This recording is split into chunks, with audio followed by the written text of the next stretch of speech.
Okay, let's get started making our Pong game.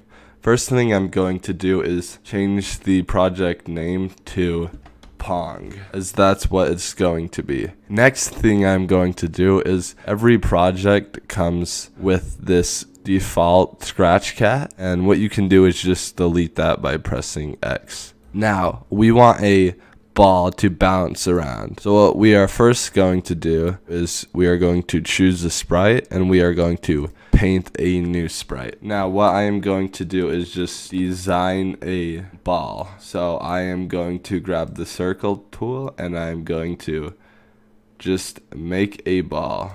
Then I am also going to make sure it is in the middle so we can avoid problems. So what you can see is we now have a sprite on the screen. We don't want it to be called sprite 1, so let's rename it ball. And then also we don't want the costume to be called costume 1. Let's rename it ball. Now let's start coding this sprite. So if we go to the code tab, we can start to make it do stuff. So I'm going to click on the events tab and I am going to get a when green flag is clicked block. That is when the project starts running. Now I want it to just move. So what I'm going to do is go to the motion category and I'm going to get a move 10 steps block. I don't want it to move 10 steps. I'm going to set it to 3. Now if I am to click the green flag to test out my code, as you can see, our ball moves a little bit every time I click the green flag. But I don't want it to only move when I click the green flag. I want to press the green flag once and then it starts moving for a long time. So what I'm going to do is I am going to go over to the control block category. I'm going to get a forever loop. And I'm going to drag my move 3 steps inside the forever loop. So what this is doing is it will execute this code and then the forever loop will take it back to the top and it will run it again. So it will just keep running the code. So if I were to attach this to the green flag is clicked, as you can see, if I were to click the green flag, now it always is going. Let's get started on making the paddle. So what I'm going to do is I'm going to go to choose a sprite and I'm going to paint a sprite. Now what I'm going to do is I'm just going to design a paddle in the middle right here. So I am just going to grab the square tool and I'm just going to draw out a square and then I'm going to position it in the middle. Then I want the costume name to be named paddle and then I want the sprite to be named paddle as well. Now I want to code this. So what I'm going to do is go to the code section of the paddle sprite. Now I'm just going to drag it over to the right side, about right there. Now what I want this paddle to do is match its vertical position to whatever the mouse vertical position is. So I am going to go to the events tab, get the when green flag is clicked, like we did in the last part. I am going to get a forever loop, like we did in the last part, because we want this code to run forever. Now, how do we set the vertical position or Y position of the paddle? Well, we will go into the motion block section and get set Y. And this will allow us to set the value. But we don't want it to just set to -14. That's just what it is right now. We want it to set to whatever the mouse vertical position is, or Y position. So we want to go to sensing, and we want to get mouse Y. And we want to just drag it into this section where you specify what Y position you want it to be. So now if we were to try and play that by clicking the green flag, as you can see now, the paddle will always be what the mouse is. So you can kind of start to see how our Pong game is coming together. We need to make an enemy paddle that the player is supposed to play against. So what I'm going to do is instead of painting a new sprite, I am going to go to the paddle sprite and I am going to right click and I'm going to duplicate. As you can see, it created a new sprite named Paddle 2. I'm going to rename that to enemy paddle. And what I'm going to do is I'm going to drag it over to the right side. And now, as you can see, we now have 2 paddles that we can play. We have a couple problems to fix. So if I were to drag the ball back to the middle and play again, as you can see, we can play.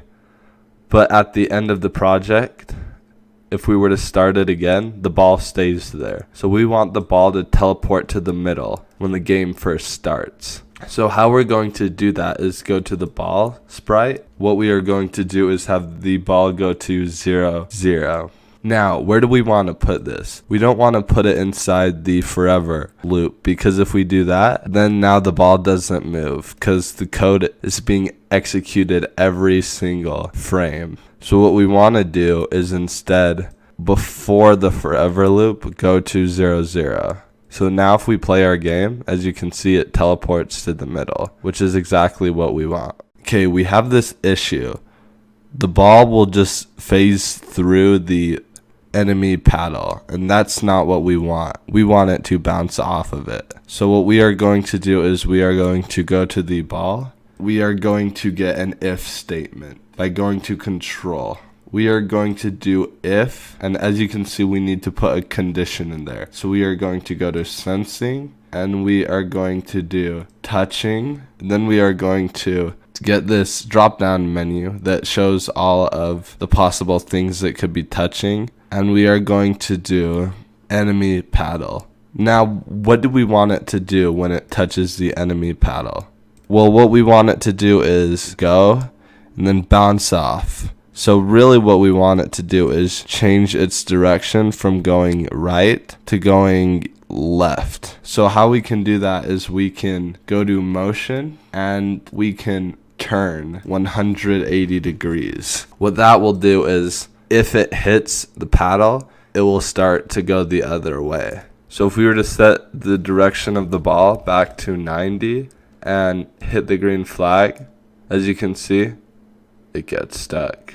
So what we want to do is actually the reason why this is happening is the ball is inside of it, then it turns 180 degrees and it's still inside of it. So we want to force it back out. So the way we're going to do that is actually move 3 steps after it turns 180 degrees. That way it turns and then is forced out of it. So if we were to set the direction back to 90 and play again, as you can see, it bounces off the paddle, which is exactly what we want. But now we have another problem. If we were to play the game, as you can see, it does not bounce off the player's paddle. So we need to add the player to this code. What we can do is go into the operators block and get an OR block. Then we can drag this is touching enemy's paddle in here. We can duplicate the is touching enemy paddle block and put it in here and do OR touching just the regular paddle. So this says if it's touching the enemy paddle, execute this code, or if it's touching the regular paddle, execute this code. And technically we want the same thing. We just want it to turn 180 degrees and launch out of it. So what we can do is just put it back in there. So as you can see, if we were to hit go, it now bounces off of both paddles, which is exactly what we want. Now we have a problem.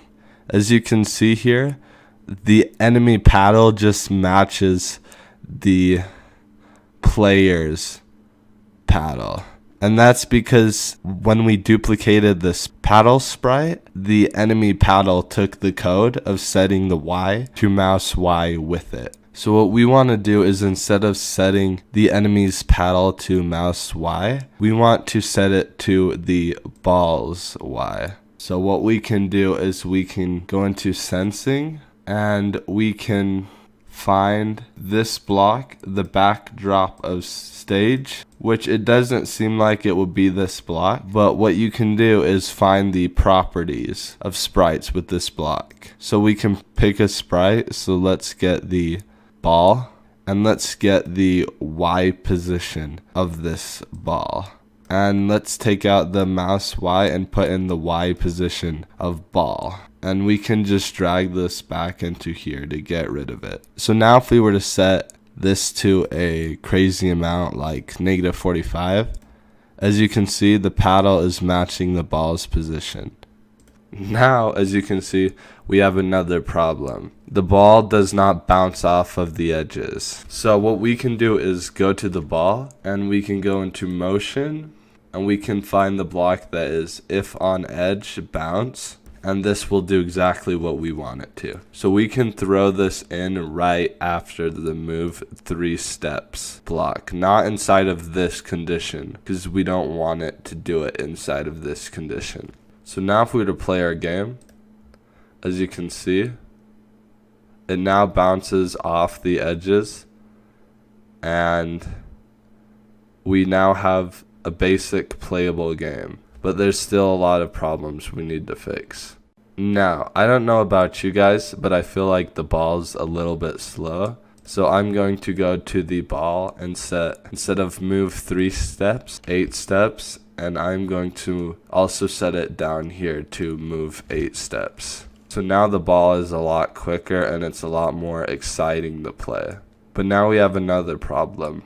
The ball is just doing the same sort of thing, which it's really easy. I mean, I don't even have to touch it to win. So we want the ball to always have a random direction. So what we can do is we can go into the ball, and instead of turning 180 degrees when it hits the paddle or enemy paddle, we can just turn a random number of degrees. So if you go into the operators, there's this block called pick random 1 to 10. Right now we're turning 180. So we do want it to turn roughly around, but we don't need it to turn directly around. So we can set it to 150 to 210. So this is still turning around, but there's some randomness to it. So if we were to put that inside here, now if we were to play our game, it now changes the direction when it hits a paddle.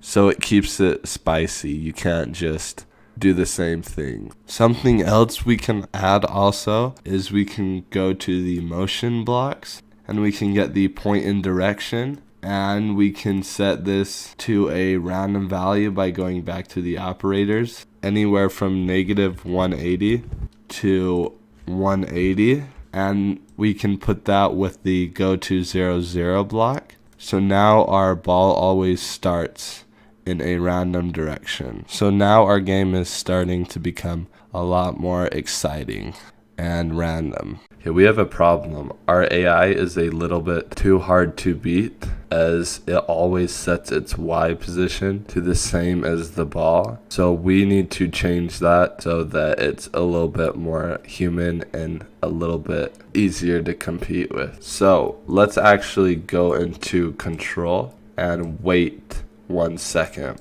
in between setting the Y position. So as you can see now, it's sort of teleports to the Y position instead of always being there. Now we don't want it to teleport because that looks ugly and can cause problems. So we are going to go to the motion tab and we are going to glide 1 second to an X position and a Y position. For the X, we can just keep it the same, but for the Y, we want to get the Y position of ball. So if we put that in there, drag this out and put this back in, as you can see, the paddle is starting to play a lot more human.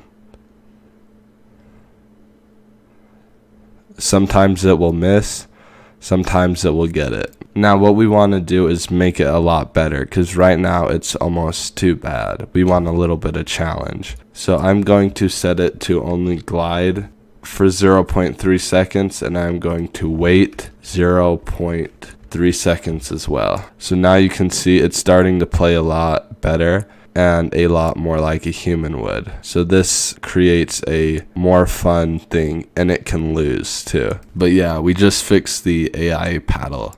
Okay, the final thing we want for this game is it to display who won instead of just bouncing off So what we can do is we can actually go into the ball, and what we can do is we can create an if statement. So we are going to go to control, and we are going to get an if statement, and we are going to do if, and then we are going to go into the sensing, and we are going to find the touching block, and we're going to do if touching edge. So this is if the ball is touching the edge. So first we want to have an if condition inside of the if condition. So we are going to do if, and if it's past the player, so right here, you can see the position right here. So if it's less than negative 212, let's get an operator and do get a less than. Let's go to motion tab and get X position. So if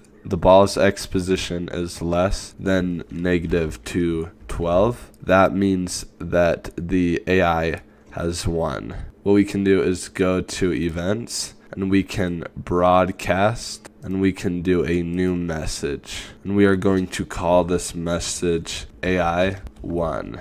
Now what we are going to do is duplicate this section of code and do the same thing if the ball is on this side of the AI. So as you can see, the ball's X position is 212 positive. So we are going to get a operator that is greater than. So if X position is greater than 212, then we are going to broadcast new message, and we are going to do player one. Now, I know what you're thinking. Why do we need if touching edge? Actually, we don't, so we can just get rid of that. So what we are going to do is put this inside of our ball forever loop. So we can just add that at the bottom here. So we want to see if it works. So what we can do is go to control, and we are going to stop all, which means it'll stop the project. And we are just going to add 2 of those inside of here. So if we go now, and the ball gets passed,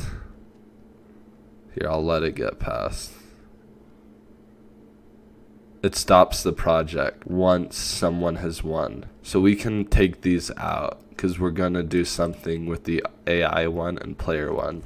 Okay, let's make a message that tells the player of the game if the AI has won or if the player has won. So we can go to choose the sprite, and we can paint a new sprite. What I'm going to do is use the text tool, and I'm going to change the font to pixel, and I'm going to type out AI has won exclamation point, and I'm going to drag that to the center. I'm going to name this costume AI has won. Now I'm going to duplicate this costume by right clicking and duplicating it, and I am going to use the type tool, and I'm going to set it to player has won, and I'm going to drag it to the center like that. So now, as you can see, if we switch between these costumes, we now have the correct messages. I'm going to rename this to player has won as well.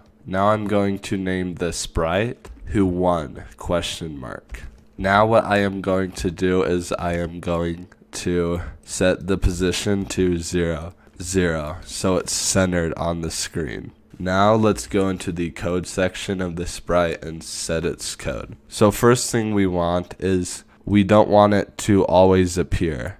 So what we are going to do is go into the events tab and get when green flag is clicked, and we are going to go to looks and hide. So when the project starts, we want this to hide, which means it's not visible anymore, like right here. So if we were to press play, now it hides. Now we want it to show at the right time. So if you remember the last part, we broadcasted AI 1 and player 1. What a broadcast is it actually creates a new event. So if we go into the events tab and we get the when I receive block, we can actually pick AI 1 and player 1 because we created the events right here. So what we can do is when I receive AI 1, we can go to looks, we can show, and we can switch to costume AI has won. And then finally we can go to control and we can stop all.